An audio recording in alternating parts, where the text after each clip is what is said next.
Estamos de volta com o Pauta Especial aqui pela sua TV Educativa, Canal 3. Voltamos conversando com a doutora Susan Cordeiro, arquiteta, mestre em arquitetura prisional e doutora em psicologia cognitiva. Doutora, a senhora lançou 2 livros. Nós temos aqui o livro Até Quando Faremos Relicários, o livro da doutora Susan, e que é fruto do seu trabalho de mestrado. Por que a pergunta, doutora? Porque pelas conversas que eu tinha tido com alguns arquitetos, pelas entrevistas, eu percebi que os arquitetos eles sempre estavam preocupados única e exclusivamente com as questões de segurança das construções, né, das unidades penais, e pouco interessados na questão do conforto, né? E aí conforto, entenda-se conforto como espaço adequado para o uso, né? Não um conforto de colchão, O que de fato deve ter um presídio, no mínimo, para que a gente tenha também um mínimo de dignidade? Olha, os espaços eles devem ser adequados para a movimentação dos presos, né? Eles devem permitir que, na verdade, os presos, eles, embora estejam presos, eles ainda têm identidade. A senhora observa essa mínima dignidade nos presídios alagoanos, por exemplo? Não. Não? Por quê? Não. Porque o espaço ele é totalmente subvertido. Por exemplo, eu fiz um dos projetos aqui, que é o Ciridião Durval. Na época que eu fiz o projeto ele era destinado a presos do regime semiaberto. Então, a ideia era que os presos dormiriam na unidade, né, nos módulos, e durante o dia eles iam sair para trabalhar. Iam ter salas de aula, tinham salas de aula, oficinas. Dentro do próprio Ciridião tinham algumas oficinas e alguns deles sairiam da unidade para trabalhar fora. Do momento da execução da obra para a ocupação da unidade, ele foi modificado de semiaberto, passou a ser preso provisório. E aí, como foi preso provisório, as oficinas ficaram inutilizadas porque eles não podiam mais sair para utilizar lá dentro, né, para ir para as oficinas. Aí as oficinas começaram a ser utilizadas por outras unidades, os presos de outras unidades vinham para ali, aí fragilizou a segurança, por exemplo. Isso é comum? Isso é comum. Ou seja, há uma diferença muito grande entre o projeto e a execução da obra? Ah, sim. Isso já acontece em outros projetos seus? Já aconteceu. Já aconteceu. Agora, ultimamente, né, o Estado, e aí todos os estados eu estou falando, né, os secretários eles têm se conscientizado de que não podem mais estar tratando do espaço dessa forma, né, que é uma forma meio improvisada, né. Então, eles, de uma certa forma, eles estão começando a questionar mais os arquitetos sobre o espaço e a obedecer o uso que se destina na época do projeto, quando ele está executado. A gente percebe o presídio Baldomero Cavalcante, inicialmente ele foi anunciado como de segurança máxima. Hoje é anunciado como de segurança média. O fato é que a gente encontra um número de informações muito grande acerca de fugas não só pela parte da superfície, mas também pelo subterrâneo do presídio. Em algum momento, há como conter esse tipo? Por exemplo, a senhora tem um projeto num estado aqui fora de Alagoas, né? Nesse projeto já contempla, em termos de segurança, algo que impeça a escavação dentro desse presídio? Nesse projeto, é um projeto de unidade mista, que vai ser executado no Espírito Santo. E esse projeto especificamente, ele tem níveis de segurança nos módulos. Então, há módulos, como ele é misto no sentido de vários regimes ao mesmo tempo dentro da unidade. Então, você tem os fechados, semiaberto, e tem o provisório, fechado e semiaberto dentro da unidade. Então, no provisório e no fechado, as especificações técnicas elas são mais rígidas, né, com a resistência do concreto maior, com chapas de aço, enquanto que no semiaberto a especificação ela é mais branda, então a resistência é menor. Agora, além disso, a segurança, isso não vai garantir a segurança, a questão da especificação técnica não garante a segurança, porque as pessoas, eles estão lá dentro, eles não estão fazendo outra coisa. Então, a ideia deles é sempre, o pensamento deles é sempre no intuito de sair.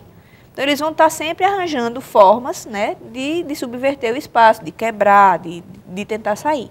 O que vai acontecer aqui em Alagoas, por exemplo? Nós temos aí um módulo do Ciridião Durval, que vai ser construído aí, o prazo dado pelo governo é de 180 dias. Sim. Esse é um tipo de módulo com a construção mais moderna? Onde o espaço não possa ser mais subvertido? Mas ele vai acabar sendo subvertido de outras formas, sim. É cultural. É. Agora, esse módulo, ele tem uma resistência maior porque as células são pré-fabricadas. Elas são feitas no Rio Grande do Sul e elas vêm montadas, inclusive com mobiliário, são só colocadas uma do lado da outra no local. Então, por isso que é tão rápido para fazer a unidade, né? A resistência deles é maior, do concreto é maior. Inclusive, eles fizeram alguns testes agora e a parede da célula aguenta até tiro de AR-15. Então, isso é parecido, por exemplo, com o que existe já nos presídios federais? Não. A gente não observa as fugas, esses problemas. Parece-me que a forma de condução é diferente, inclusive. Não, nos federais não foi feito com esse sistema construtivo, não.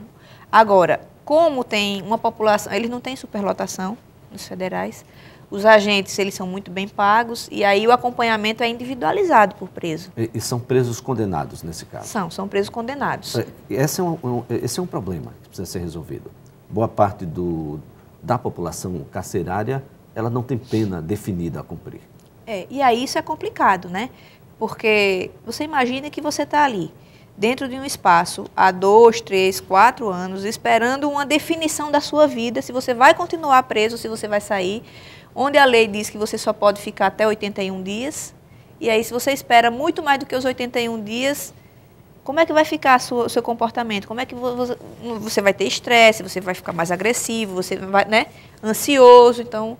É por isso, inclusive, que os presos provisórios eles são muito mais perigosos, que dizem, do que os presos condenados. Não é questão de ser perigosos, eles estão num nível de estresse muito maior, de ansiedade muito maior, que corrobora para todos os comportamentos agressivos que a gente vê dentro. Doutora Susan, a senhora tomou posse recentemente no Conselho Nacional de Política Criminal e Penitenciária. Qual é o papel desse conselho nessa discussão? Bom, o Conselho, ele é o primeiro órgão de execução penal, né? Ele funciona como uma assessoria, digamos assim, ao Ministério da Justiça. E uma das funções do CNPCP é de legislar, de controlar as diretrizes arquitetônicas das unidades. Então, o Fundo Penitenciário Nacional tem o recurso, que o Departamento Penitenciário Nacional é o órgão executivo, né, vai liberar o recurso do FUNPEN, só que ele libera dentro das normas. O projeto que não segue as normas do CNPCP não é contemplado com o recurso do FUNPEN. Então, uma das funções do CNPCP é essa, né, além de fiscalizar, legislar, então... Ele é bem abrangente nesse sentido. E o seu papel? Finalmente, nós temos aí a presença de um arquiteto nessa discussão. Ela sempre girou em torno da polícia, da arma, da parte mais ostensiva. Como é que a senhora vê agora essa nova abordagem? Eu acho que, finalmente, né, estão percebendo que a arquitetura ela é interdisciplinar e ela precisa ser discutida juntamente com as outras disciplinas. A senhora tem seguidoras no Brasil? Em arquitetura? Sim. Algumas pessoas têm começado a estudar. Eu recebo muitos e-mails de alunos Mas nós já que temos querem fazer outras TCC. Pessoas com mestrado, doutorado em sistema prisional. Temos 4 arquitetos com mestrado. E um arquiteto está fazendo doutorado agora em arquitetura prisional também. É de Brasília. Bem, a senhora realizou uma pesquisa e essa pesquisa mostrou um dado interessante. Os bairros de Marcial com os maiores índices de violência são exatamente aqueles bairros onde os equipamentos de segurança são em menor número. Há essa relação direta? Há essa relação. Agora a gente tem que entender como que é. Porque, por exemplo, quando você vai instalar, quando você pega o código de edificações de um município, nesse código de edificações diz onde você pode adensar mais, ou seja, onde você pode construir edifícios verticais, onde você pode construir edifícios comerciais e não pode ser residenciais, onde você pode construir indústrias. Então, no Código de Edificações tem tudo isso, mas não tem nada sobre equipamento de segurança. O que é que acontece? Os equipamentos de segurança são colocados ao Deus dará, desculpa a expressão, mas assim, né, de maneira improvisada, sem nenhum planejamento urbano, e além de não ter o planejamento urbano, o planejamento da política de segurança pública também é um pouco deficiente, ou muito deficiente. Por quê? Porque ele não leva em conta as questões espaciais, leva em conta pura e simplesmente as questões de quantidade de pessoas, capacitação das pessoas. Só que os equipamentos, eles definem onde é a área de atuação daquela equipe que está trabalhando. Então, quer dizer, a ouvidoria, o batalhão, a delegacia. Assistências à vítima, assistência ao egresso, assistência à mulher. Todos esses equipamentos de segurança, eles precisam de um planejamento, né? É um sistema, né? Por isso que é sistema de segurança pública. É um sistema, então você tem que ter um planejamento para você saber onde é que você vai colocar as assistências, onde é que é o bairro mais violento que precisa de mais equipamentos porque é maior, precisa de mais equipamentos porque o raio de atuação vai ser menor e a polícia pode chegar mais rapidamente aos crimes. Então, tudo isso precisa ser planejado, né? Então, uma das coisas que a gente tem assim, batido muito, né, e eu tenho discutido isso muito em congressos e tenho publicado alguns artigos sobre isso, é sobre a influência do planejamento urbano na segurança pública. Se você não planeja o crescimento do sistema de segurança pública dentro da cidade, e isso impacta na cidade diretamente, né, você não vai ter como diminuir a violência. Então, quer dizer, a urbanização é um elemento que deve ser observado até sob o aspecto da segurança pública. Sim.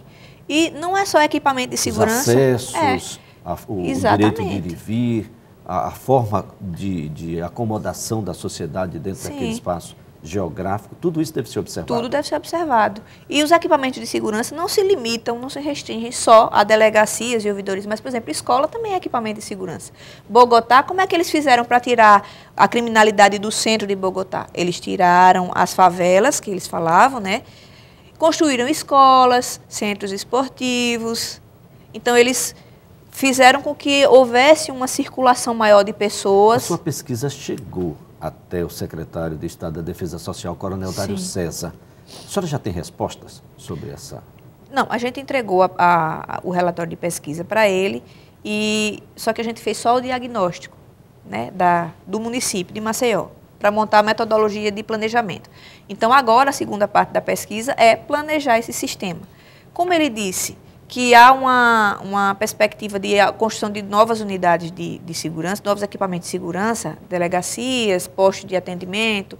Então, ele ficou muito interessado na pesquisa e a gente combinou de fazer uma parceria, vamos fazer uma parceria com a Secretaria de Defesa Social para montar a metodologia de planejamento e ver como é que a gente redistribui os equipamentos que já existem, né? E como que vai se colocar, onde vai se implantar os novos equipamentos que ele tem a previsão de construir até acho que 2012, se não me engano. Muito bem. Doutora Susan, eu quero agradecer a sua participação, os esclarecimentos aqui no programa. Esse é um tema bastante interessante e que precisa ser colocado na pauta do dia a dia. Eu que agradeço a oportunidade, porque quanto mais se divulga essa discussão, mais aparecem novas reflexões e isso vai contribuir com certeza para a solução do problema. Muito bem. O Pauta Especial termina agora. Eu quero lembrar que a doutora Susan Cordeiro é também autora desse livro, né? De Perto e de Dentro. Isso é o resultado do seu trabalho de doutorado, um trabalho que aconteceu exatamente durante o período em que ela esteve presa. O ato dela ficar 45 dias no Baldomero Cavalcante fez com que surgisse esse livro aqui, juntamente com as outras pesquisas que foram realizadas por ela. Doutora Susan é autora também, Até Quando Faremos Relicários. Esse é um livro também que está à disposição. Esses livros podem ser encontrados na EduFal, na editora da Universidade Federal de Alagoas. Pauta Especial volta na semana que vem, trazendo para você mais um tema do seu interesse.